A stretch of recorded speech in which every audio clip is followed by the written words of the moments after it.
Mesdames et messieurs, bon après-midi.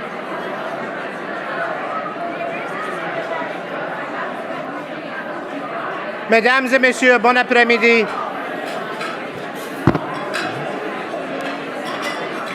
Mesdames et messieurs, bon après-midi.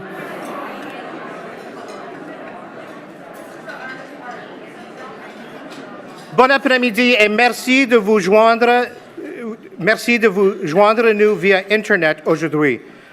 Please join me in welcoming our webcast viewers. My name is Awi Sinha. I am a member of the Canadian Club Toronto Board of Directors and your host today. Viewers online, thank you for joining us. We are proud of the club's track record of providing a forum for leaders from business, politics, and the community to share exciting, innovative viewpoints with us. Ambassador Blanchard, in a moment, will be a representative of all three categories and will do all things. But before I formally introduce him, let me tell you about some of our upcoming events. In 2 days, Wednesday, October 18, Ed Clark, the Ontario Premier's business advisor and former group president and CEO of TD Bank Group, will be at our podium. And on Monday, October 23, the Honourable Bill Morrow, Ontario Minister of Municipal Affairs, will speak to us about building better communities. So exciting events, and to order your tickets or to learn more about the club, please visit our website at canadianclub.org. You also can join the conversation via Twitter and Instagram by following us at CDNCLUBTO or by using that hashtag CDNCLUBTO. I would like to thank Air Canada for being our official airline of the Canadian Club Toronto. And I want to express special thanks to today's event sponsors, McCarthy Tetro, represented by Tracy Crook, and Power Corporation of Canada, represented by Paul Genet. Thank you for your generous support.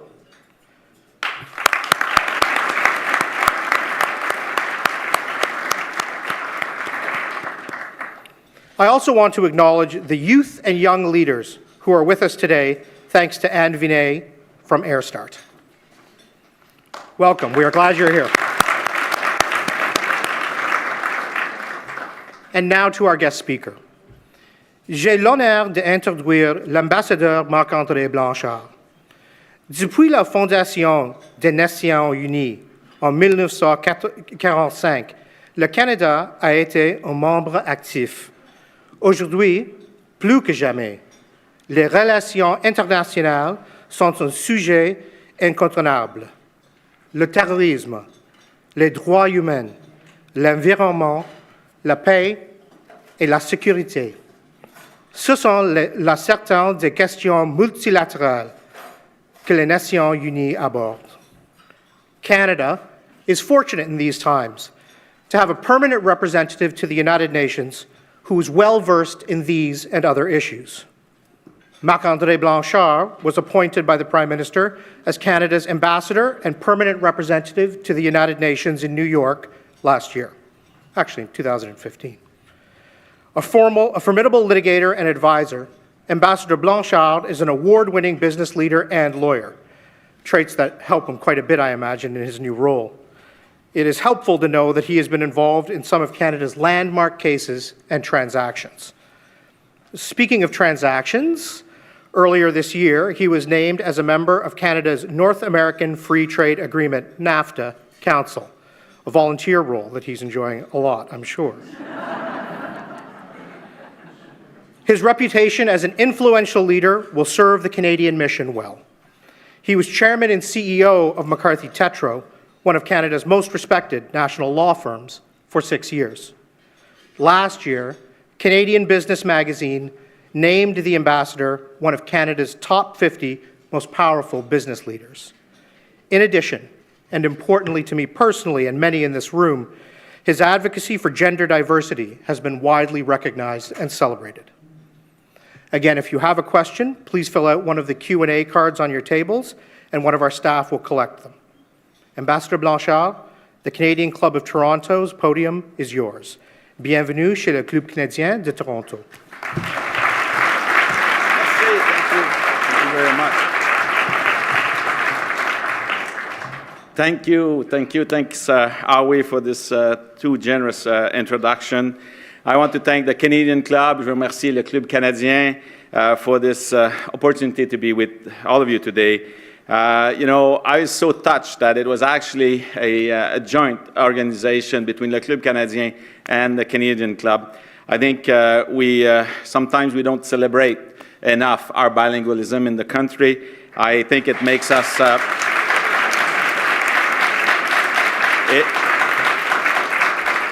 It makes us stronger and more relevant in the world, I can tell you that. I mean, and English is now, obviously, as we all know, the common language of the world. But there are some stats for the French language because of what will happen in West Africa. French will be spoken in 2050 it is expected, by 750 million people. And some say that it could be the most spoken language in the world as a first language. So I just want to say how relevant we are in the world when we have these bilingualism, these values, and these foundations for our country on top of the rest of the diversity that our country has to offer. Je veux remercier McCarthy Tétrault et la financière Power Corporation pour leur générosité, puis saluer le rôle de ces deux institutions-là au sein de notre pays et aussi à l'étranger. I thank you very much, and to each and every one of you in the room, I know that I had this anxiety that I would be speaking to Howie and not everyone else, so some of you felt obliged to buy table for me. I really, really thank you, and I appreciate that. And je vous remercie du fond du cœur de everyone to be there. Before I begin, let me start a very proud Canadian moment with you. Just imagine our pride when my wife, Monique, who is here, and we had to go to the UN on a Saturday night for a gala presided by Bill Clinton to declare the winner of the 2017 Holtz Prize Award, and that out of 300 competing teams from around the world, amongst the 6 finalists, 3 of them were Canadians, the University of Calgary, the University of Waterloo, and York University. The Holtz Prize is $1 million.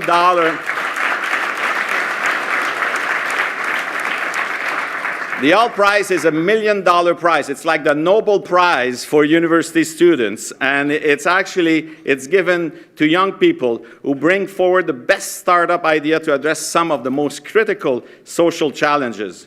This year, the prize was attributed to a team bringing forward the best idea to build sustainable, scalable social enterprises that restore the rights and dignity of 10 million refugees by 2022. So thanks to Air Start for the sponsorship. 2 of our 3 teams are with us today. First, Team Epoch from the University of Waterloo, who created an app designed to bring together refugees and community members through the exchange of skills, talents, and services. Second, being shocked to know that up to 40% of refugees' disposable income is spent on staying connected. Team Empower from York University has proposed a stable and affordable internet access to refugees. I'm so proud to present Team Epoch and Team Empower to you. Please, team, stand up wherever you are, please.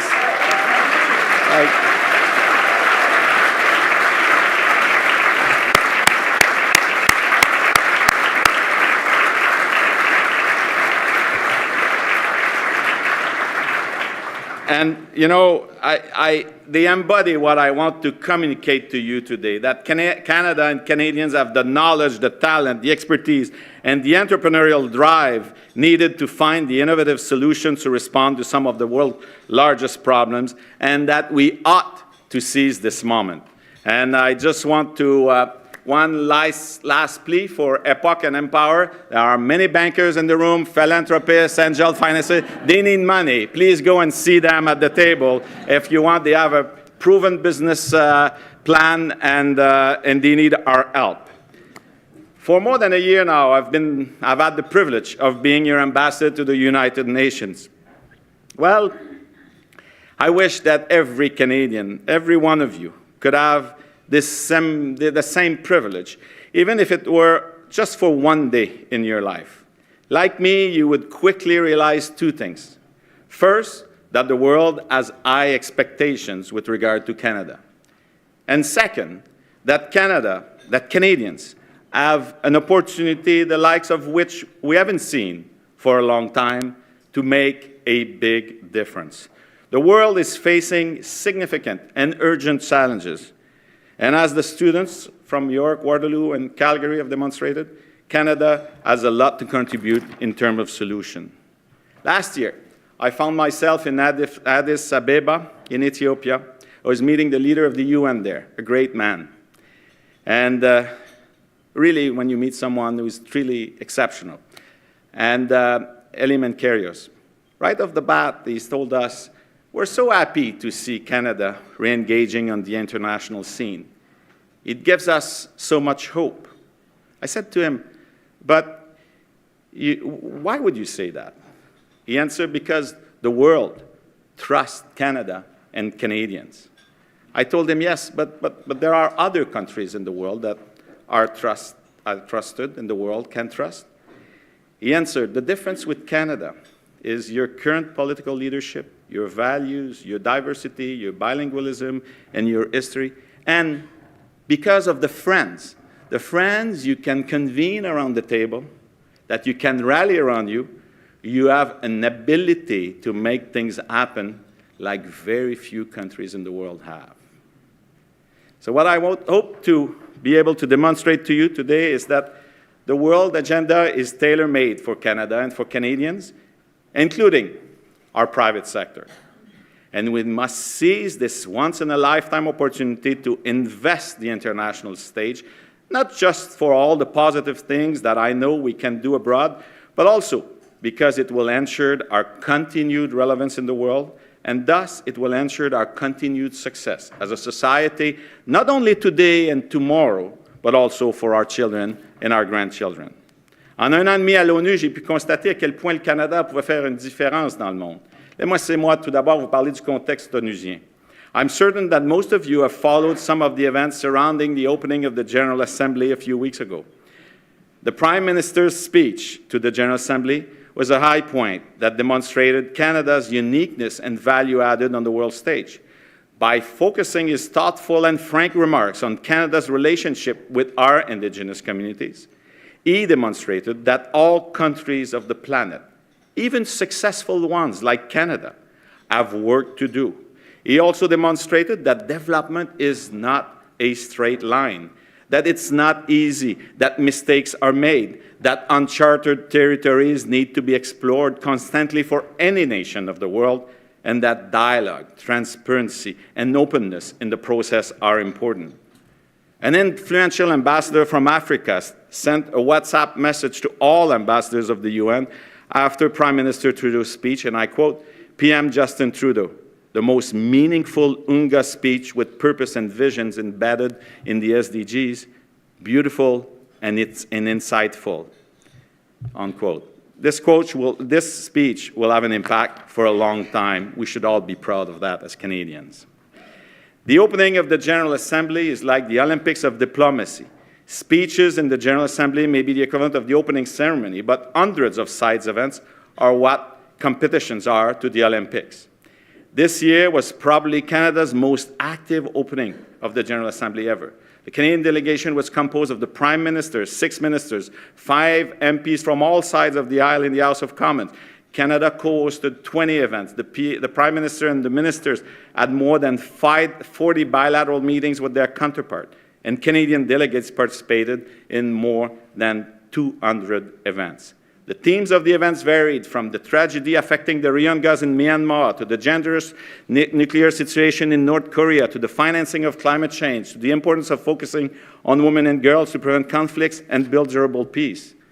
Amongst other events, Minister Freeland hosted a meeting with all foreign ministers and ambassadors of the CARICOM to discuss the impact of the recent natural disaster and to chart a way forward on how we can partner with the states of the Caribbean to make the region more resilient to climate change. You may say, yes, we know, Marc-Andre, there's a lot of talks at the UN, but do you ever see actions? Well, you're right, there's a lot of talk at the UN. But first, Let me say that talking is important. The UN is one of the few places, if not the only, where we can sit across the table from any country in the world and have real, difficult conversations about pressing international issues. There is significant value in that, and it can make a huge difference. But more importantly, talking is often precursor to more meaningful collective action. Take the example of Syria. In 2015, Canada announced that we would welcome 25,000 Syrian refugees in our country. At a time when political leaders were talking about building walls, the photo of Prime Minister Trudeau in the middle of the night at Pearson Airport welcoming a Syrian family by offering them winter coats was seen around the world. The intensity of the reaction provoked by this simple gesture, it's just one indication of how a large part of the world yearns for the values of generosity and openness that are so dear to us. Our taking in 40,000 Syrian refugees and this international recognition gave us instant credibility on issues related to migration and Syria. This is how, last fall, when the Security Council was deadlocked and unable to act to help the people in Aleppo who were reduced to eat grass and garbage to survive, Canada was able to mobilize 2/3 of the world to say on behalf of the world, enough is enough. We worked through talks with other member states to put together a resolution on the situation in Syria. That resolution called on the Syrian government to allow humanitarian aid be delivered without delay. UN observers acknowledged that Canada's leadership helped to break the impasse at the Security Council, which in the end adopted a Security Council resolution allowing for an orderly evacuation of a portion of the population and paving the way for the approval of another resolution, an accountability mechanism that one day could be used to bring perpetrators of crimes against humanity to justice for what they've done during this conflict. There's no question that for millions of Syrians, all this was too little, too late. Worse still, the situation in Syria remains tragic. But thanks to Canada and our willingness to lead those difficult conversations at the UN, some steps in the right direction were taken. I know that many point to the Syrian conflict as the evidence of the inefficiency of the UN. When judging the UN, it's always important to bear in mind the words of Dag Hammarskjöld, the second and for many the greatest Secretary General of the UN, who said, "The UN was not created to take mankind to heaven, but to save humanity from hell." We should also remember that the UN consists of 193 member states. Yes, there is the Secretariat, which has a lot of expertise and experience to help move things forward, but it's the member states who are the players that must come to agreements and decide what actions to take on the ground. And such comparison may not be very apt, but particularly now that the Leafs are playing so well, but we all know that the Air Canada Centre and the referees can't take all the blame if and when the Leafs lose. L'ONU est loin d'être parfaite. Elle a un urgent besoin de réforme. It needs reform to better reflect the world in 2017 and to be more effective. This is why on the first day of the week of the opening session of the General Assembly, together with the United States, Canada successfully convened 2/3 of the member states to support reform efforts put forward by the Secretary General. Canada is one of the strongest voices on the 3 tracks of reform identified by the Secretary General. We're talking about the reform of the development system, the reform of the peace operations, and the management reforms of the Secretariat. Par ailleurs, quand on juge l'ONU, n'oublions pas que nous mettons à l'agenda de l'ONU les pires problèmes de l'humanité. Alors, il n'est pas surprenant que ce soit la recherche de solutions à ces problèmes soit souvent si difficile. We're dealing with the worst migration crisis in history. More than 65 million people have been forced to flee their homes. Among them, more than 21 million are refugees. Half of them are under 18 years old. Nearly 5 million are from Syria, 3 million from Afghanistan. Between the 3 of them, Lebanon, Pakistan, and Turkey, have taken in more than 5 million refugees. refugees now make up more than 30% of the population of Lebanon. On average, these people stay in refugee camps for more than 10 years. Hidden behind these appalling figures is a difficult daily reality for each of these migrants, as well as an enormous pressure on their host communities. In hundreds of schools in Lebanon and Jordan, parents have agreed to send their children to school in the morning only so that refugee children can attend classes in the afternoon. Imagine for a second the social tensions that this must create. Threats to peace and security are ongoing. North Korea is now top of mind, an irrational leader willing to do anything for the survival of his regime. Terrorism is one of the greatest threats in the world today, facing every country. While there's a lot of media focus on groups like Daesh, Boko Haram, and the Taliban, we're also seeing violent extremism by groups on the far right of the political spectrum, working to undermine our shared values of tolerance and diversity. Intra-communal conflict in Syria, Iraq, Yemen, and elsewhere in the Middle East have tragic consequences for millions of people in the region and beyond. The promotion and protection of human rights remains a constant struggle. Obviously, we're extremely concerned by the plight of the Rohingya and the other ethnic minorities in Myanmar.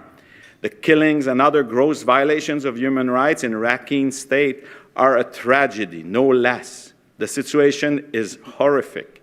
It is yet another reminder of how precarious the situation of human rights is around the world and how vigilant we must be.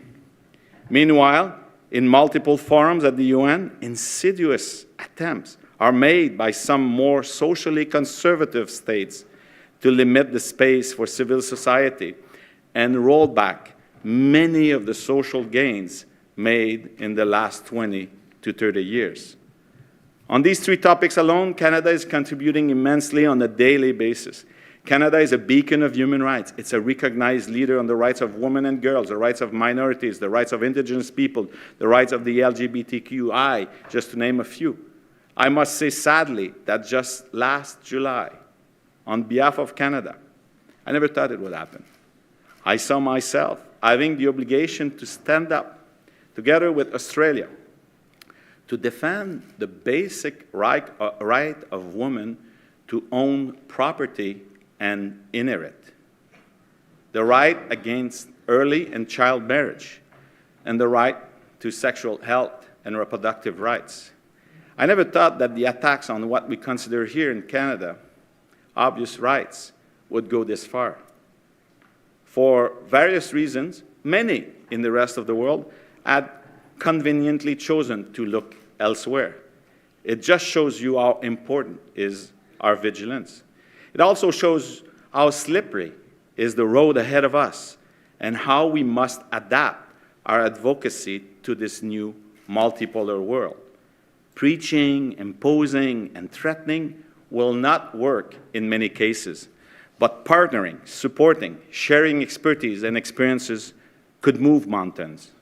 This is why the Prime Minister's speech meant so much to so many.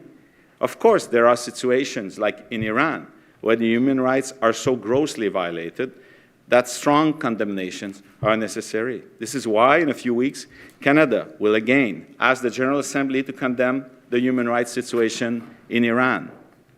Sur la migration, Louise Arbour, une héroïne canadienne, est maintenant la représentante spéciale du secrétaire général. Elle est responsable de coordonner les efforts de 193 États membres afin qu'ils s'entendent sur un pacte international sur la migration d'ici à septembre 2018. Pendant ce temps, Lloyd Axworthy dirige un groupe d'éminentes personnes afin d'aider à répondre aux défis suite à la crise des réfugiés. On peace and security, we'll also be hosting an important UN Peacekeeping Defense Ministerial Conference in Vancouver in just a few weeks, which will review current contributions by UN members and, most importantly, secure pledges to meet the current and future UN needs of UN peacekeeping. It will also focus on the participation of women in peacekeeping operations. We know that when women are involved in peace discussions, peace is more lasting and agreements are better respected. As you know, our government has already announced a return to the peacekeeping forces of the United Nations. Canada will make a big difference here. Our equipment, our coordination abilities, our strategic deployment forces, and our expertise in training soldiers and police officers are amongst the best in the world. Our women soldiers and our policewomen can also make an important difference. Our allies, such as France, the United Kingdom, Germany, Italy, and many others, are doing their part. We must do ours. The Blue Helmets, a Canadian invention, are good value for Canada, for our allies, as well as the world.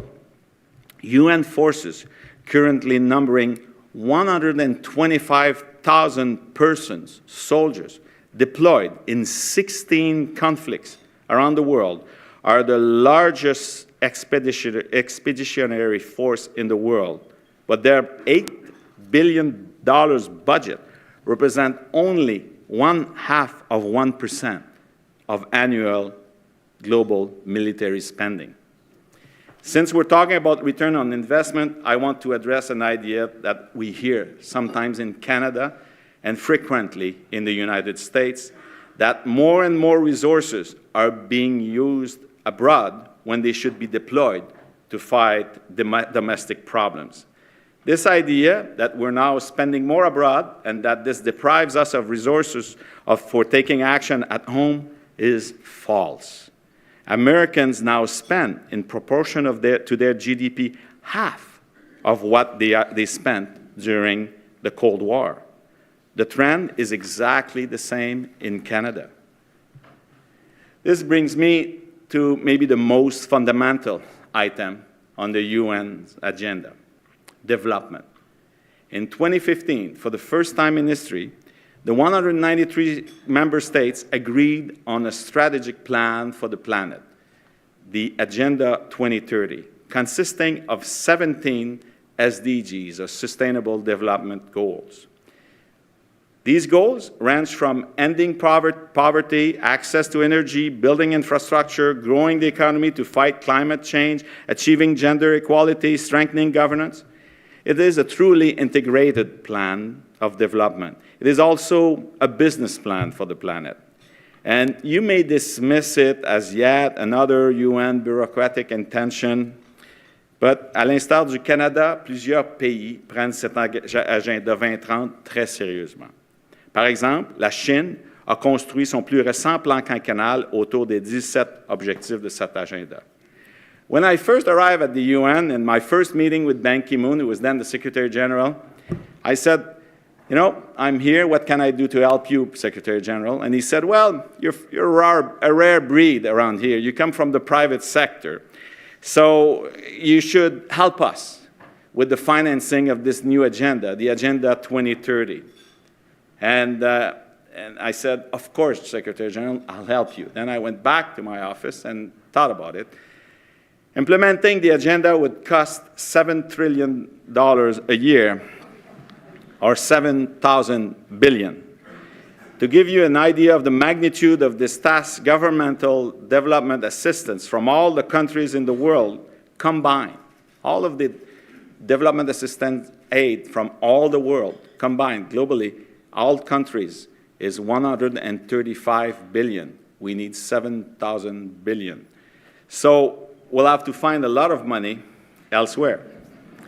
We have to convince the business world, particularly pension funds, private equity funds, and insurance funds, which together hold more than 80 trillion in assets, or 10 times more than what's needed each year to implement the agenda. We have to convince them that it's in their interest to better align their investments with the Sustainable Development Goals.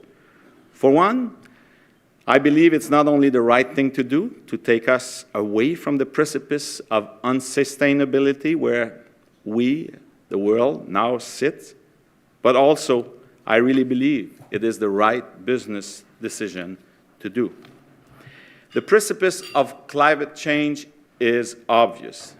Desertification is an important source of conflicts and of migration.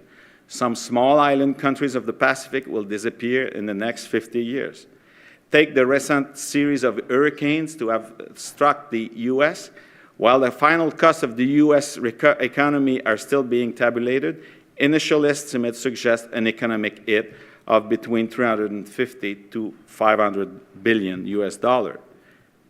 And on the other hand, when we talk about the cost of implementing the Paris Agreement, initially we are saying it takes 100 billion to get it going. Compare it to the 600 or 500 billion that in damages that we just suffered as a result of the hurricanes in the US. L'autre grande menace à notre sécurité est l'explosion démographique des jeunes en Afrique. Dans certains pays, près de 70% de la population est âgée de moins de 30 ans.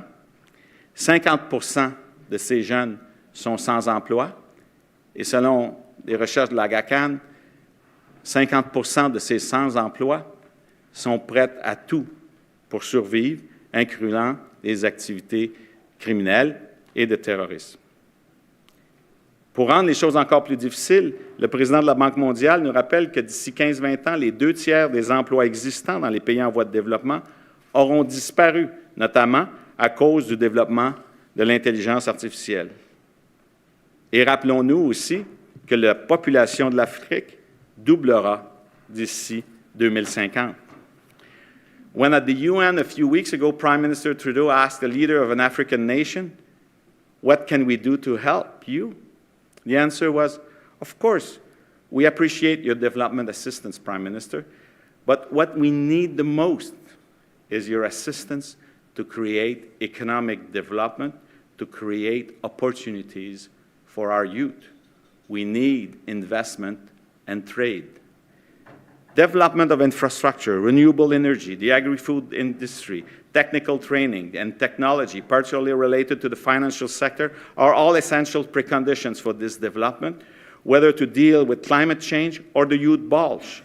Canada is amongst the world leaders in each of these fields. We therefore have a unique opportunity to support sustainable development and the development of our countries and youth while improving our own economic growth. 8 millions de réfugiés ont causé d'importants bouleversements en Europe de l'Ouest. Brexit est l'un de ceux-là. La valeur de nos investissements en Europe a été affectée négativement, pour ne considérer que cette pointe de l'iceberg. Imaginons maintenant si la vague migratoire était de 20, 40 ou 60 millions.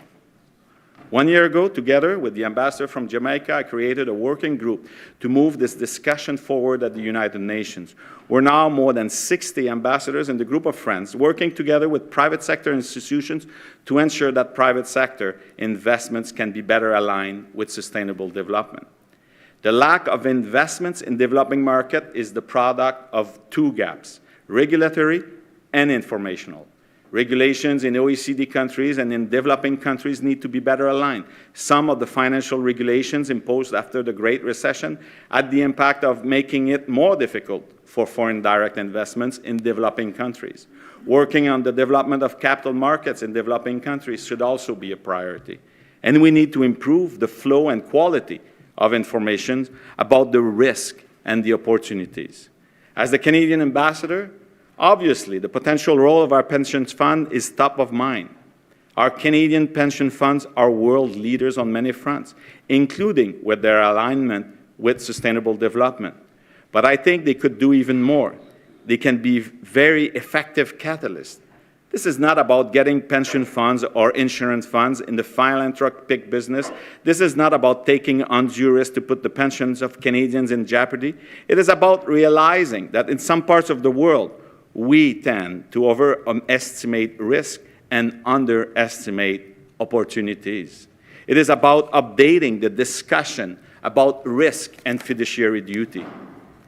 When recently discussing that the Western financial institutions tend to see the world as a place of risk, a member of the staff of the Obama White House told me that the difference between China and the US in development is that China is acting like a businessman with a good bodyguard, while the US has been acting like an insurance company with an army.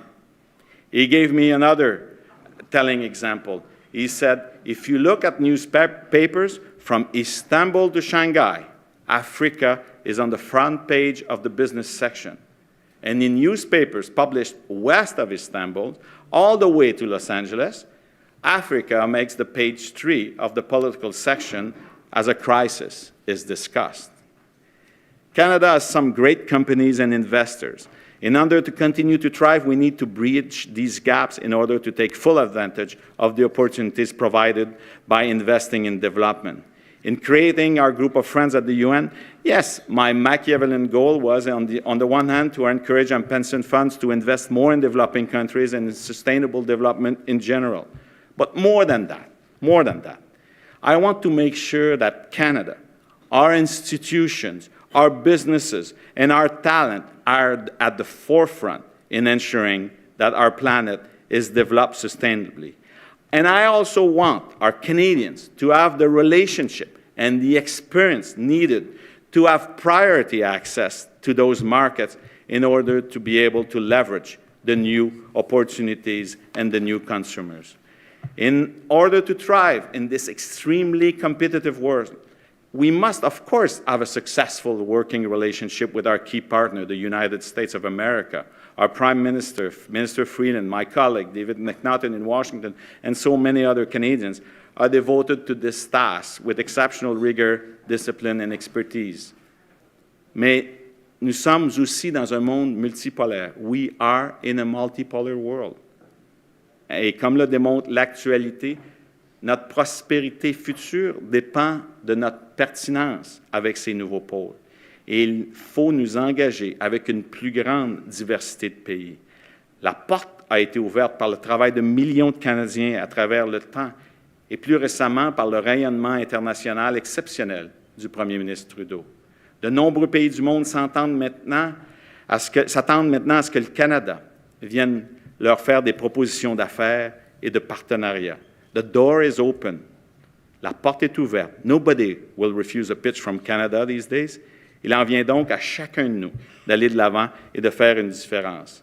Nous ferons une différence en acceptant de faire des partenariats ambitieux, innovateurs et audacieux. Premier Wins business mission to places like China, India, and Vietnam are extremely relevant in this regard. Mayor Tory should also be congratulated. Cities are important actors in the global level. The fact that in a few weeks you will be host of the Toronto Global Forum on the theme of redefining globalization is just one example of how we can act as leaders and conveners on the world stage, and a significant opportunity to form all sorts of alliances, for example.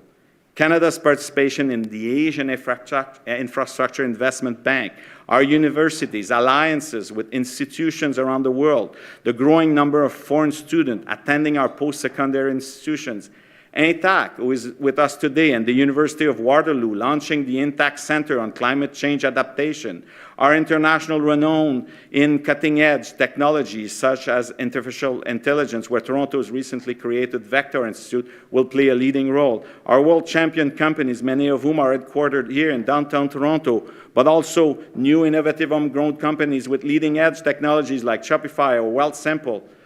The strength of and innovative culture of our banks in Canada, their growing presence in the US, Latin America, and Asia, and their leadership in the issuance of green bonds, the continued growth of Air Canada into a global player and its new direct flights in so many of the emerging markets, the presence of Fairfax in Africa and India, investments in international assets by our pension funds. These are all levers that we should use. You have no idea how much some of these initiatives have made a difference in terms of Canada's relevance in the world and for the development of opportunities for Canadians. And this is also one of the reasons why we are currently campaigning for a non-permanent seat on the Security Council for 2021 and 2022. We want this seat, Canada wants this seat because we believe that we can contribute even more significantly to resolving major issues relating to development, peace, and security. Canada's voice is one that the world today wants to hear. By being on the Security Council, this voice could be heard more often. But we're also doing this to make Canada a more relevant player on the international stage. There is a direct connection between our country's relevance in the world and opportunities for Canadians, here and abroad. There is a direct correlation between our country's relevance in the world and the prosperity of our country today, tomorrow, and in the future. Travaillons tous ensemble pour saisir ces opportunités. Ladies and gentlemen, thank you. It's been a pleasure.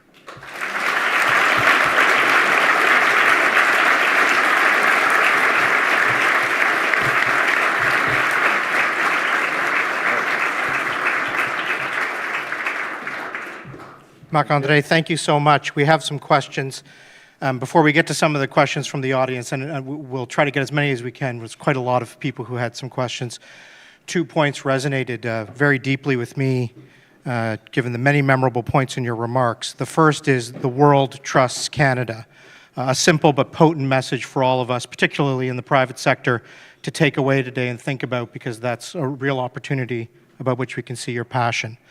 The second is that the delicate dance of international diplomacy often happens on WhatsApp. And that's important for us to know. So the first question regarding the very important point you brought up late in your remarks, if you had to handicap it, what do you think our chances are of getting a non-permanent seat on the Security Council? I've learned, I've had another life when someone said to me, in these things, in elections, you always have to lower the expectations. These things are very highly competitive. We are competing with Norway and Ireland for 2 seats. There are 2 seats available for the Western group, and for 2 years. So we are like-minded, we're close friends, and we need to convince 2/3 of the countries, member states of the UN, to vote for us. The chances of Canada getting in are, I would say, that are good, but we will compete with. We need to be. It needs to be an effort by all. It's all a whole of country effort. And we will need to work till the end to actually deserve the trust of the member states of the United Nations. So I'm not trying to avoid the questions. I'm telling you it is highly competitive, and the race will be very tight. And reasons why countries get votes are not so. There are many, many reasons. Each of the 193 countries has a different reason to vote for one country or another. You will know that Norway is incredibly generous with its development assistance throughout the world. Ireland is perceived as the friend of everyone around the world. So it's going to be a competition, and we don't take anything for granted. We're going to work very hard. But one message: we should all clap for this. We should all want this as Canadians, because it's going to make us more relevant, and being relevant will make a difference for our country. And there are things we can achieve when we'll be on the Security Council, but there's also an issue about the entire relevance of our country. That is at play. Thank you. I'm going to aggregate a number of questions that we received from our guests on a very popular topic, which is our relationship with our friend and neighbor, the United States of America. And given certain recent positions from the government of the United States of America on the Paris Climate Accord, on immigration, as you mentioned, and on a variety of other issues, these positions from the United States, sont-ils une opportunité pour le Canada ou bien une source d'inquiétude? Both. It is, there's no, the relationship between Canada and the U.S., these are 2 very, very close friends. And the relationship is very, very deep. And so we do a lot of things together. And I have an excellent working relationship with my colleague, Nikki Haley, who is the ambassador for the United States of America at the UN, and she's doing a phenomenal job. Where there are there are issues where we used to be in agreement totally, and where we now have some disagreements. And so of course, it requires a different approach on some of these issues by us, and it could present some opportunities, but it presents some challenges. And you know, we've had the relationship between the U.S. and Canada has been a very complex one for many, many years. It's a very, very substantial relationship, and it's a best friends relationship. And this is presenting some challenges in some aspects and some opportunities in some others. But we have, I just want to tell you, we have a great and a very frank and open and transparent working relationship with my colleague Nikki Haley at the moment on the UN matters. Thank you. Last question. There were so many, but the last question here today. Given the increases and challenges countries are seeing on the international stage, are there any particular reforms or changes to the infrastructure of the United Nations you think we need to face those challenges? Well,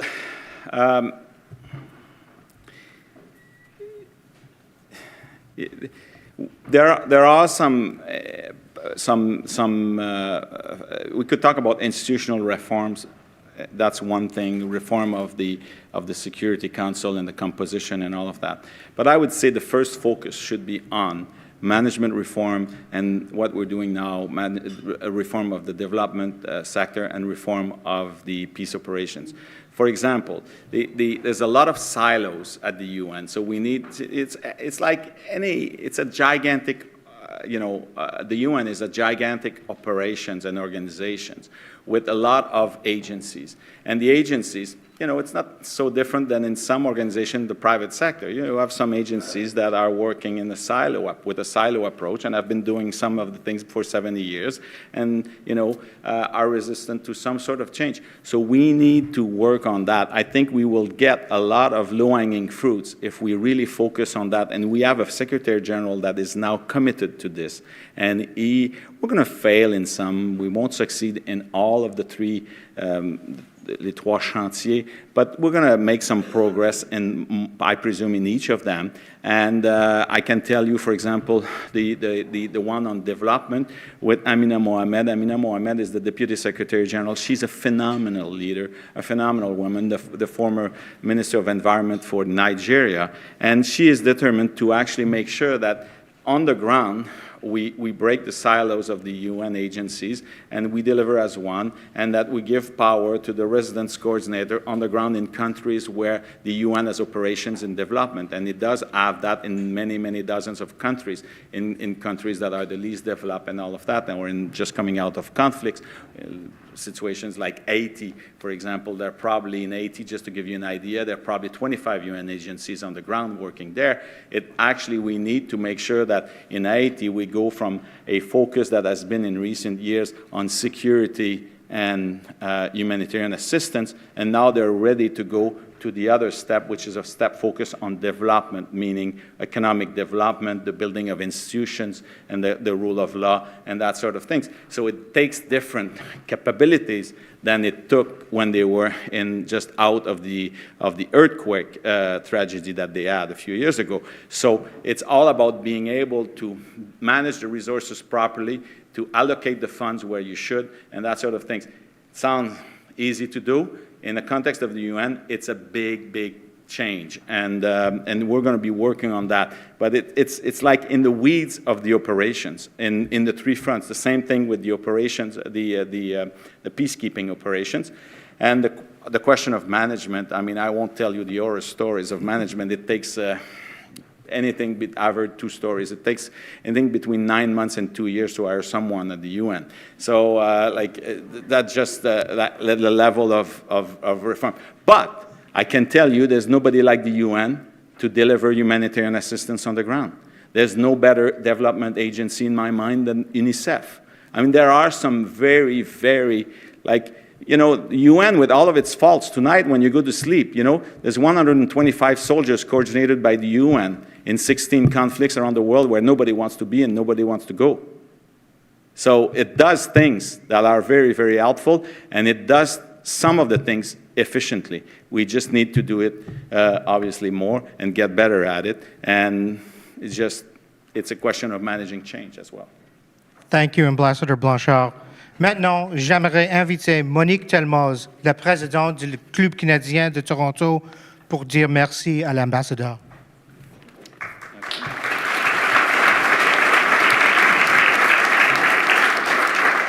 Ambassadeur Blanchard, merci. You are addressing some of the most important international issues of our time. For more than 70 years, Canada has been content to provide leadership at the UN. We appreciate your candor as you outline the challenging leadership environment that you face. Mr. Ambassador, we are pleased to see that you are building on Canada's tradition of diplomacy to advocate for peace, security, and many issues. While there are many global challenges to address, your impressive record of leadership bodes well for Canada on the world stage. Ambassadeur Blanchard, on vous souhaite beaucoup de succès à la mission permanente du Canada auprès des Nations unies. Et pour vous remercier, nous avons ici un cadeau pour vous qui vient un certificat de la Galerie Baffin. Merci. Merci beaucoup. Okay. Merci.